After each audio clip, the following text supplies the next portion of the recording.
अस्सलामुअलैकुम। उम्मीद है कि सब खैरियत से होंगे। और आज हम लोग एक्सरसाइज नंबर 83 की ट्रांसलेशन करेंगे।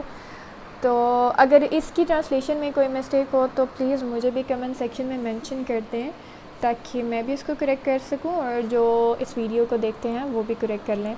सो स्टार्ट करते हैं एक्सरसाइज नंबर 83। जमहूरी निज़ाम हुकूमत में अवामी ख्वाहिशात और उमंगों के मुताबिक फ़ैसले किए जाते हैं।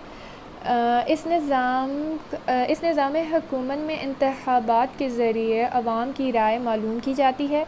इंतखाबात से कबल तमाम सियासी जमातें अपने अपने मंशूर का ऐलान करती हैं जिसमें अवामी बहबूद के मंसूबे शामिल होते हैं। इंतखाबात से जमहूरी इदारे मजबूत होते हैं। पाकिस्तान में जमहूरी इर्तकाई अमल से गुज़र रही है। इसकी ट्रांसलेशन देख लेते हैं एक्सरसाइज नंबर 83 की। In democratic form of government, the decisions are made according to the public desires and demands.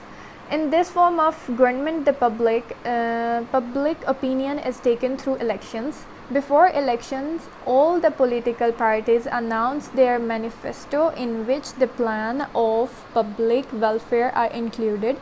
The democratic institutions are made strong by elections. In Pakistan, democracy is passing through the process of evolution.